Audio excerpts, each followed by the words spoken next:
I don't want to jump over all the major accomplishments that you had in your life. You were a multi millionaire. You had sold several companies for many millions of dollars of wonderful exit strategies. You were on the just beginning, the precipice of the internet. Yes. Can you just give us a snapshot into that? And then I got to go further. Okay. So, as you mentioned, I'm privileged to tell people that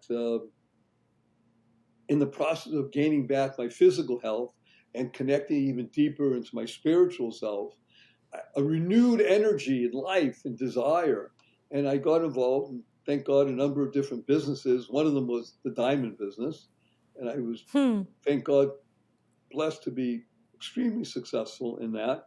And Teresa knows about the diamond business and jewelry. I was a school called the GIA, the Gemological Institute of Yeah. America. I not only went there, I taught the program. I wrote a book on the subject, bought and sold $100 million of the goods with my dear partner. And the best thing of all is I met my wife at the GIA. Yeah. She was a Your student beloved that comes wife. from Thailand. And this fellow from Boston, a woman from Thailand, we met in Los Angeles and we're together 47 years later I was still. going to say, I thought it was 45 plus. So Yes, so yeah. through all kinds of things, as they say. And at a relatively early age, I had enough money, thank God, to retire, which I did for a little Wow. while, 34, 35 Mhm. years old. And I mean, that's crazy. Nobody has that story. You could retire at 34. well, yeah, then I realized that, hello, what I really was doing, I used the term retire, what I really was doing is saying, okay, this is great, I'm loving it. Like you mentioned, Teresa, what more can I do? Where's my service in life? Again, I was doing very well in business, and I felt good. When I was in the diamond business, we called it the happiness business because it was the ability to buy and sell these wonderful things. I was in the wholesale end of the business, but every once in a while, I would work with people who wanted to buy. I was in the area of big stones, so 2 carats and above, oftentimes 5 carats and above, which is a large. So I met people, Sure. and just making people happy was wonderful. That's called the Yeah. happiness business. Suffice to say, it was wonderful. It was not fulfilling completely. Well, what am I going to do? And I kept looking for things, and I got involved in a few other ventures. Most of them did very well. Some of them didn't. But that's okay because I was involved in business, building teams, which that was Right. one of my great. I love that thread that goes all the way through your Yeah, that's life. exactly the point.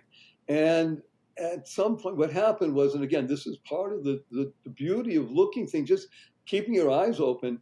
I was offered an opportunity to be involved with something. It happened to be called international telephony. So it's a fun word to talk about phone calling around the world. Now, it's hard for people to understand what we're about to say, Teresa. I'll make it very short. But you have to imagine, let's take a date. Let's call it 1980 or Hmm. 1984, even 85. Gosh. Uh, you couldn't pick up the phone that we have today. It didn't exist, right? You couldn't Right. call in America for free. You couldn't call around the world for free. There was no WhatsApp. There was no free. It was a different world. It cost $1 a minute, oftentimes, to call in America. It was just at the edge of deregulation. Okay, but in the Hmm. rest of the world, it didn't happen. And I knew a lot about that because, as a diamond dealer, we traveled around the world, and it was when you're in India. In those days, late 70s and 80s, to call from India or the United States or vice versa, it was $30, $40, $50 for a 2, 3 minute phone call. It Right. was a regulation. I'm not going to make the story long, very short. Government deregulation was one of the greatest things that ever happened in the United States in terms of telephony because it allowed greater competition and opened up the ability to communicate. Communication, Teresa, is the most important aspect of the human condition. One of the I reasons that agree we with can that. literally get rid of wars and such eventually is through communication. That's And right. that's the beauty of what's happened with the internet. It's communication. We're not just speaking Teresa and Barry, and we're in America, we're Hmm. in the world. There is no Right. geography, there are no boundaries. The world is one Oh, so pretty. soul. And yes, people can have their divisions in their minds and they can act out. It's going to be bridged because of communication. So that's an introduction to what happened. I was in South Africa. I was in a business where we were doing arbitrage in telephony. Yep. And suffice to say, I wanted to send a fax. Remember faxes? Oh, yeah. I wanted to send a fax from South Africa to the United States. And it was going to cost me, I think it was $15 to send a 3-page fax. And obviously I can afford it. I said, that's a lot of money. What do regular people do? How do you do that? I mean, that's crazy. And I kept thinking about what can we do? And it was a problem that was bothering me. So when I came back to the United States, I had an idea of what to do about it. Because there were certain things that were happening with the advent of computers and telephony. I'll make the story right to the point. I looked around, I searched, and I found a young person. He was, I think, 22 at the time, who was a whiz on the internet. And I reached out to him, found him, and he was involved in faxing over the internet. Now, it's hard to imagine this, Teresa, but in those days, faxes, the number of faxes that were being sent was greater than the number of emails. So oh my gosh. it doesn't even make sense to people to hear that. No, I can't make more sense of that. faxes were being sent around the world than emails. So I told them my idea. My idea was I want to be able to have faxes sent over the internet, which was, by the way, dial-up, AOL. I wanted to send faxes over the internet for free. For free. What? How do you do that? Well, again, this is part of the idea of the U comes before the I. We'll figure it out. I had told this young kid, can you do this? And he said, you're crazy. Let me figure it out. A few weeks later, he comes, this is how we can do it. I mean, we built a business within 6 months, was up and running. It was amazing. We had people everywhere beginning to use it because we supported it with advertising. But the point is, we raised money within 18 months. We sold it for many millions of dollars. And the company that we sold it to, the public company, had bought us and another one. They used my patents and our business model. And they went on to build a company that's still a $4 billion company today and does faxing for many, many major institutions. Now, of course, email is far surpasses anything to do with faxes. The point is, though, it created in me this now desire.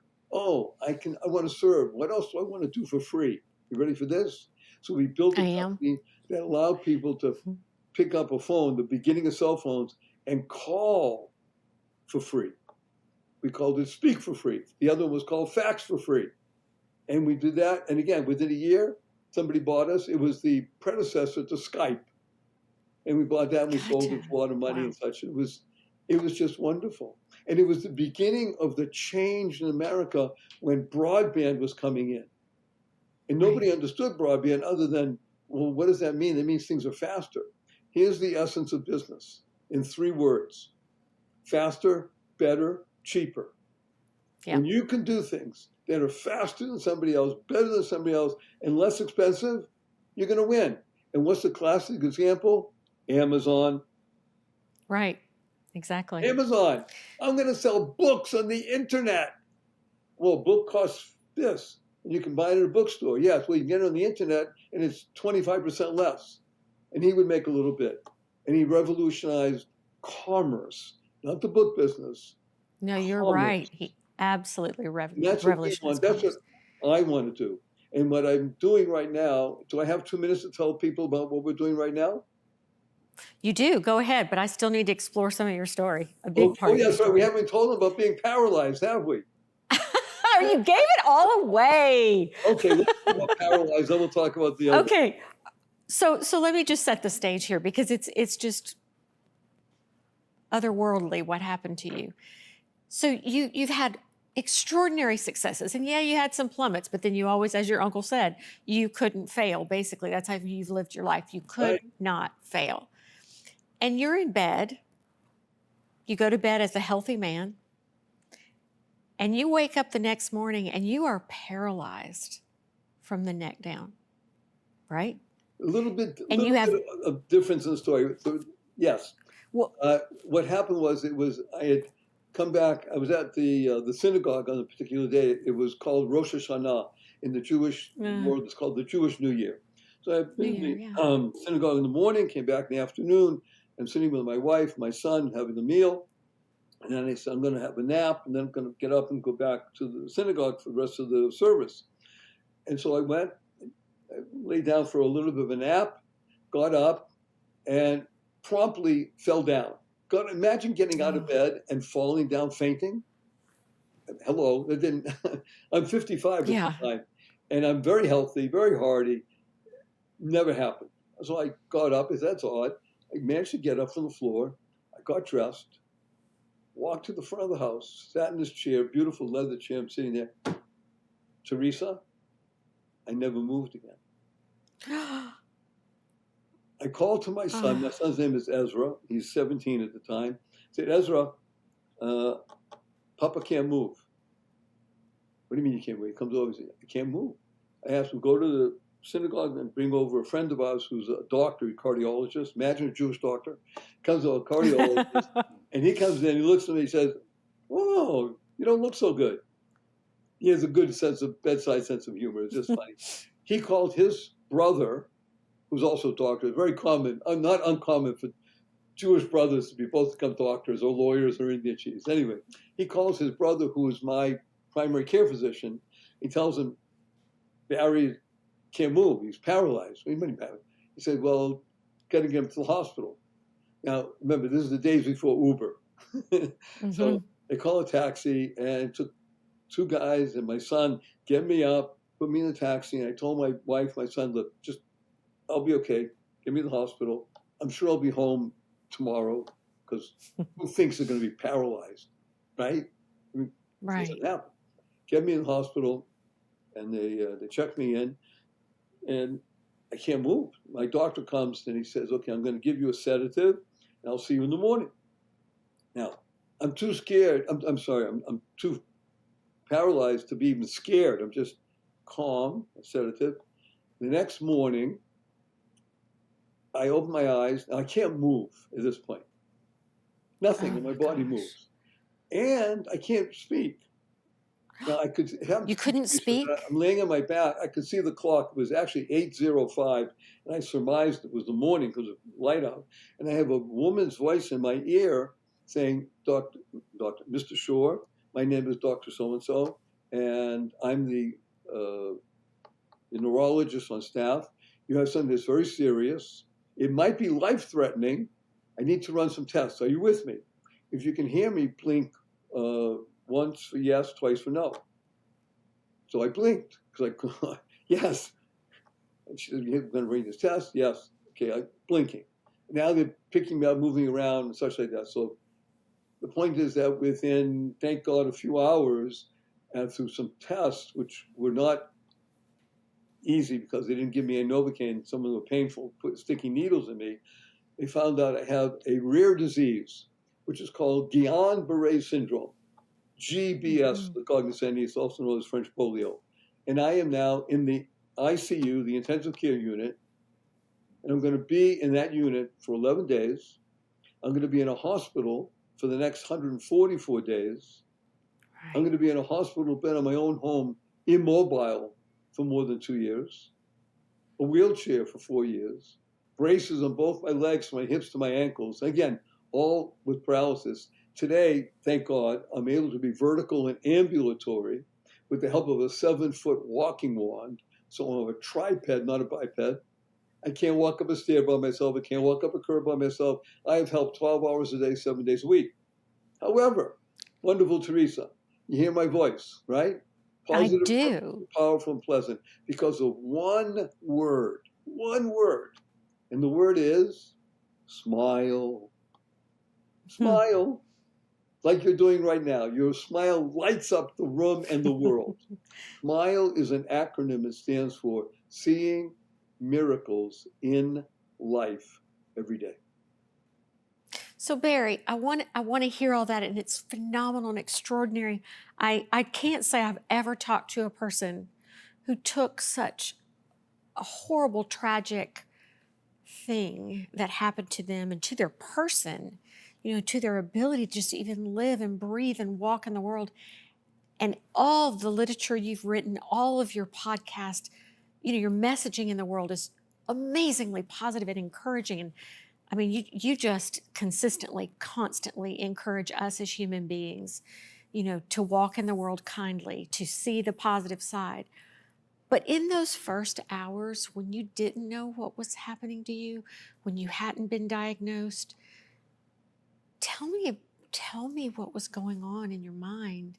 You had to be, you said you weren't afraid, but how could you not have been afraid?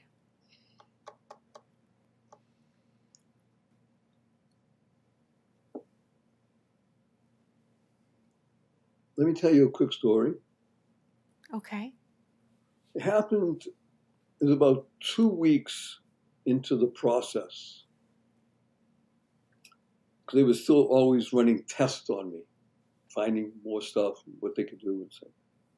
And I had this one particular nurse, because people would pick me up, put me in a gurney, move me, do things. And one nurse, it was a male nurse, and he'd been with me 3 days, 4 days or so. And he's leading me back to the room. And I, thank God, I was able now to speak a little bit, but whispered like that. And he stops the gurney, I remember, and he leans down and he says to me, Mr. Shore, can I ask you a personal question? I said, yes. He said, I'm a nurse. This is what I specialize in, people who are paralyzed like you. He says, I work with people all the time. I've never met anybody who's not bitter and angry. How come you're not bitter and angry? And I realized what he was asking me, Teresa. The great existential question. You ready? Why me, God? Why did you do this to me? Right? That's not the question I was asking. I was asking, why me, God? I'm a regular guy. That's all. What am I supposed to do now? What do you want me to do? Can't move. I had no idea if I would move again. People watching, they can see I'm moving my arms. I can't get up from the chair. I'm still basically paralyzed from the waist down. What am I supposed to do? And I can tell you, at that moment, I was 55 years on this planet. At that moment, the greatest calm that I've ever experienced in my life. I had no idea what was ever going to happen. No idea I was going to move again, walk again, anything. Complete, total calm. That's extraordinary. I have to also ask, I mean, I love your spirit. It is your spirit always moving toward the positive, always moving toward God, always moving toward purpose. Not why me, but what am I supposed to do with this? How do I use this? But Barry, it was such a long haul. You were in the hospital for half a year. You were immobilized at home for 2 years. Didn't you have times of depression or darkness, or what was going on inside of you? So again, the marriage that I have, that we have, my wife and I. If you see something good today, it's my wife, Naomi. Oh.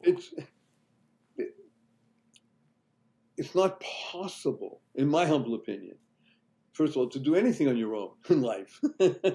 Hello. I think we are born to be Teresa. connected. Yes. Let's be blunt. You've been through stuff, kid.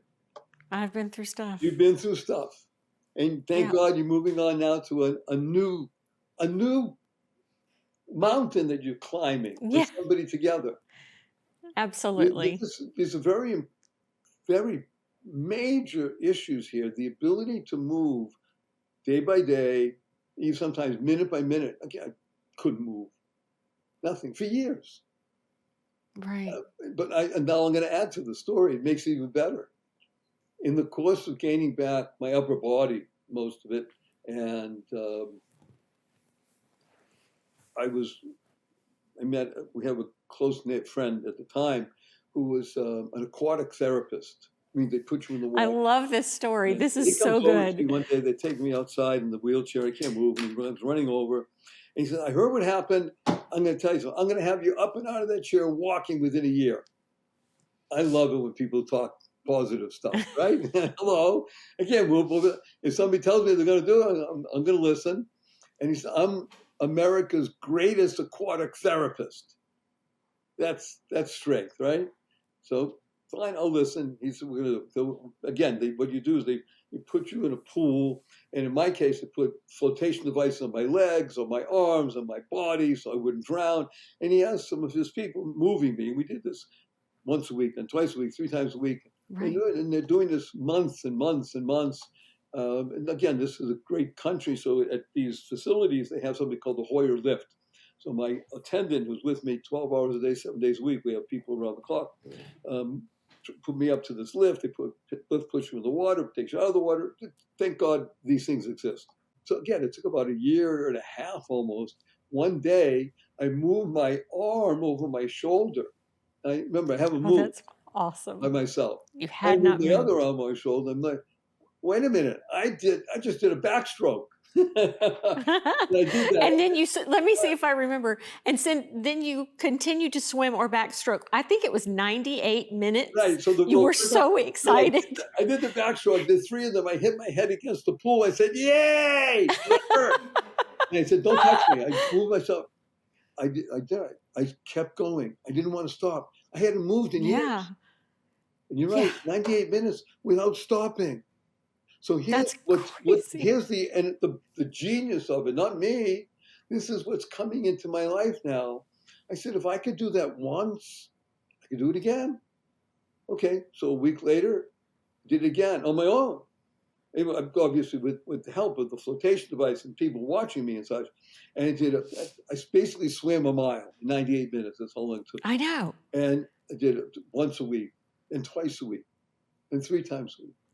Again, I am a glutton for goodness. I am focused on positive. I'm not afraid to try. And because I used to fall quite often. The genius of the water is when you fall in the water, it doesn't hurt, Teresa. It's so wonderful.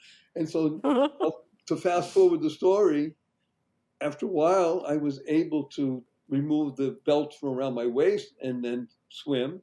I was able to remove them from my arms and just use them on my legs. And then eventually, after another year or so, turn on my tummy and with paddles on my hands, because my hands don't close like yours, and a snorkel. And now, as you know, I now swim 2 miles a day, 6 days a week. I've been doing that for more than 14 years. Oh my gosh. And I have more than, because I write down every half mile, 2 miles, 3 miles that I do at a time.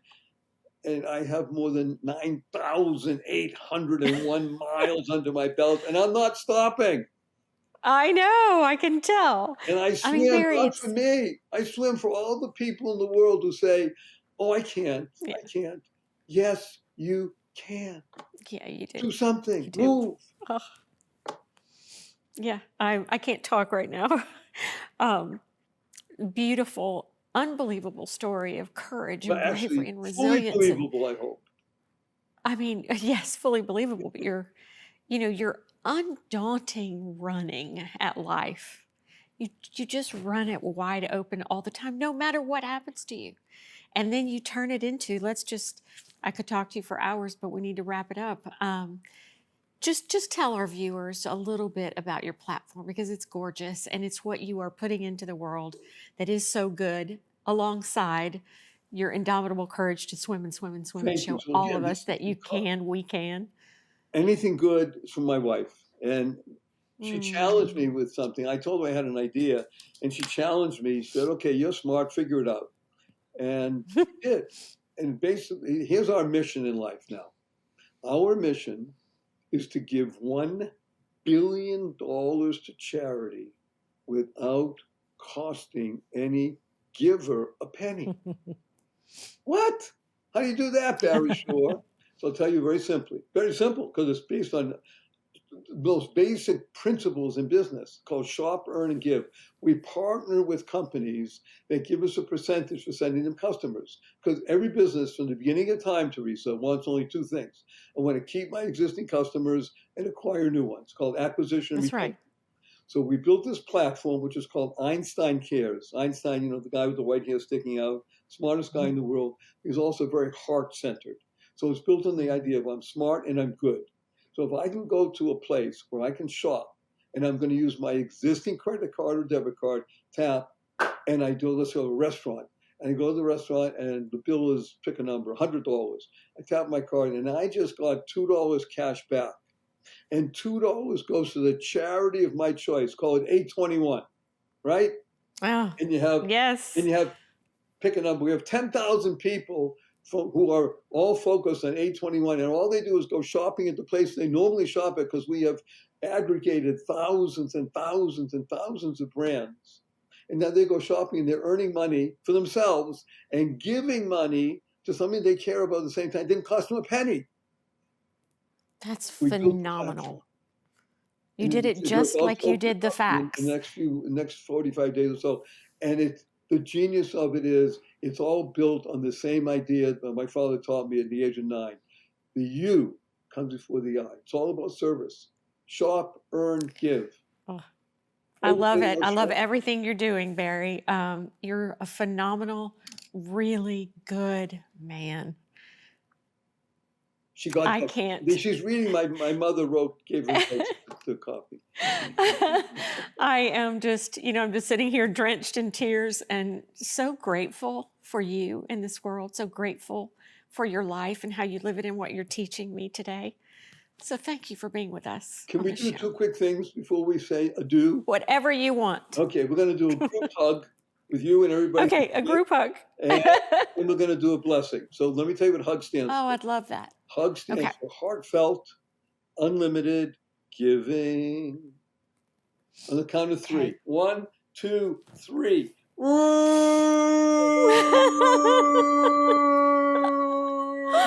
Oh, and our blessing. I'm hugging you, Barry. Thank you. And our blessing. So many blessings. And Barry is go forth, live exuberantly, spread the seeds of joy, happiness, peace, and love. Go mad. Go make a difference. Thank you, Barry. Thank you, Teresa. Best wishes. Take care.